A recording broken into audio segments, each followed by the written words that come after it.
Dwayne Wade coming to you with that instant basketball analysis on Analysis Playground on YouTube, exclusively on here forever. And we're going to talk about how the Spurs had some trouble with the Jazz, but was able to put it on them and win the game 123 to 110. The Jazz are 14 and 29 and 5 and 17 on the road. The Spurs are now 30 and 13, a crazy record, and they are 16 and 5 at home. They played at home in this one. Spurs, they won the first quarter 34 to 26. Second quarter was won by the Jazz 31 to 27. Spurs blew them out in that third 35 to 23. Jazz won the fourth quarter 30 to 27, but it was out of reach and it got out of hand. So they just was playing because they had to. It's part of the rules. It's part of your job. Cody Williams for the Jazz, 24 minutes, 5 points, 2 of 7 from the field, 1 of 2 from 3. 3 rebounds, 1 turnover, 1 steal, 2 offensive rebounds, 4 personal fouls, and a -1 and plus minus for him. Obviously, he's out there to try to score, give them some speed and some athleticism on both ends of the court. He did a little bit of that in this game, but obviously you want him to score the basketball more, better, and more efficiently, and you want him to just be a more bigger part of your offense, but he hasn't really got to that level just yet. Yusuf Nurkic, he had a big 20 points. He played 26 minutes to get it, went 9 of 17 from the field, had the floater, had the mid-range type of shots. He also made threes, went 2 of 4 from 3.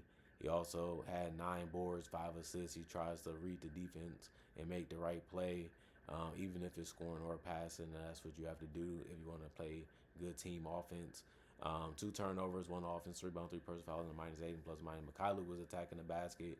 Then he also was able to make his threes. He went 2 of 4 from 3, 2 of 2 from the free throw line, 3 of 7 from the field to finish with 10 points in 24 minutes. He also had 2 rebounds, 3 assists, 1 turnover, and a steal. 3 personal fouls and finished as a -18 and plus minus. Keontae George continues to show that he's one of the better offensive weapons on this team. 34 minutes for him, 30 points. He went 7 of 20 to get it. Took a lot of jump shots, settled a lot.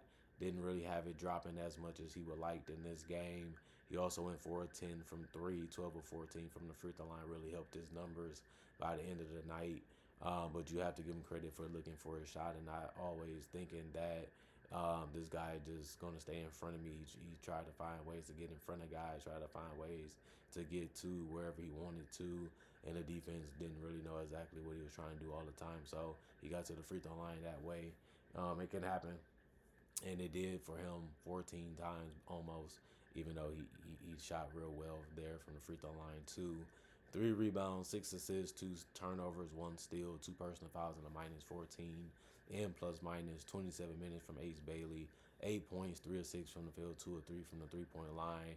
He had the mid-range going jump shot wise, but he also did shoot the 3 and made more of those than the 2-point field goals. But he didn't take a lot of shots in general in this game. 4 rebounds, 4 assists, 1 turnover for him in the block. He also had 2 offensive rebounds, 4 personal fouls, and was a -7 and plus minus. Kevin Love got on the court and played 21 minutes. He had 6 points. He missed a lot of shots. He went 1 of 6 from the field and 1 of 3 from the 3-point line. He made half of his points at the free throw line because he went 3 of 3. He did have 11 rebounds, and that was the most on the team, so he helped in a really good way in this game. He also had 2 assists, 2 turnovers, and a steal. 6 of his rebounds was offensive. He also had no personal fouls in those 21 minutes and was a -4 and plus minus. Kyle Anderson didn't do much in this one. Kyle Flapowski, 26 minutes. He ended up having 13 points and went 4 of 10 from the field and 0 of 3 from the 3-point line. His points came more in the paint than they did on the perimeter. He did have 6 rebounds and went 5 of 6 from the free throw line with 2 assists, no turnovers, and 2 steals. He also had 2 offensive rebounds, 5 personal fouls. He was just too slow and didn't time things right, and then he got caught up in bad situations. -5 and plus minus. Taylor Hendricks, 5 minutes, 0 of 1 from the field. It was a 3 that he missed. He didn't have no turnovers. He did have 1 personal foul, finish as a +9 and plus minus. 5 minutes is not enough to do much on the court. Isaiah Cutler got a nice little dunk in transition. Finished 4 of 7 from the field with 10 points. He also went 1 of 2 from 3 and 1 of 2 from the free throw line. He had 1 rebound, 2 assists, and a turnover. Also 2 steals and a -10 and plus minus. Usually he's out there getting assists. This night he was out there getting buckets. The The Spurs not going to complain too much about it because he didn't really have a big night, but he also didn't have a bad night. Walter Clayton Jr. hit the mid range, was able to get to the basket a couple of times. 32 minutes, 8 points, 4 of 11 from the field, 0 of 5 from 3. They put the ball in his hands like he was a point guard in this game. He brought it up. He sped the game up and things of that nature. It helped because he ended up getting 7 assists. He didn't score that efficiently, but he did help his teammates get the ball in some good spots that they liked and wanted to get the ball in. And of course, he had 3 turnovers with 3 rebounds and 2 steals. He also had 2 offensive rebounds, no personal fouls, and a -7 and plus minus. The only guy that didn't get on the court was George Niang for him that was healthy. And then you look at the San Antonio Spurs. Everybody in their starting lineup got in double figures in points. They all got a rebound or more. Also, Harrison Barnes was driving to that basket, and when he wasn't, he made a 3 and got a free throw to go too. And he went 1 of 4 from the 3-point line, 4 of 7 from the field, 1 of 1 from the free throw line, 10 points in 22 minutes, 1 rebound, 4 assists, no turnovers, and a block. 1 personal foul in the +17 and plus minus. Justin Champagnie, 28 minutes, 13 points, 5 of 11 from the field, 3 of 8 from 3.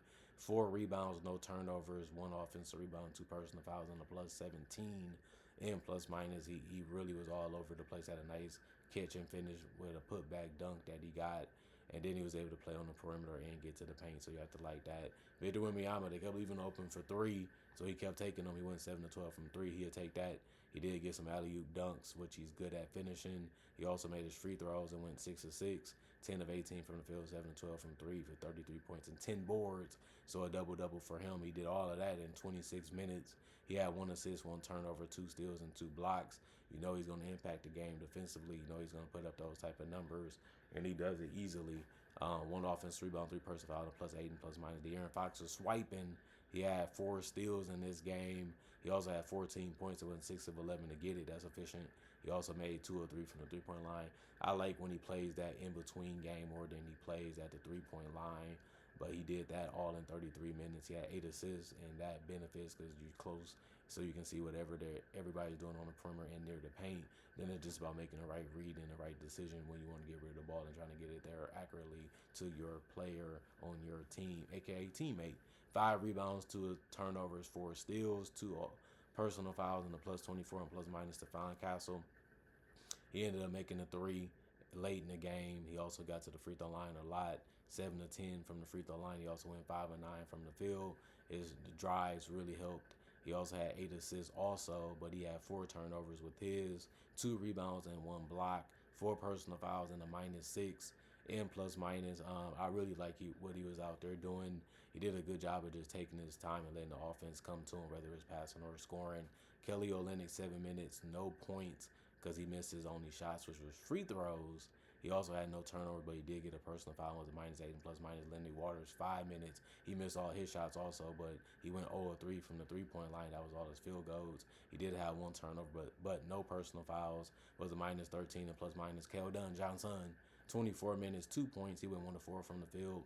He had 3 rebounds, 2 assists, and a turnover, 2 blocks, 3 personal fouls, and a -1 and plus minus. His shot ended up being a finish around the rim. He's always going to help on the boards. That's good to see. And you know he's going to try to make plays on the defensive end. Carter Bryant was always in the right spot at the right time. It was just about him finishing after that. He played 14 minutes, had 11 points. That was a good enough points in this one to keep them ahead.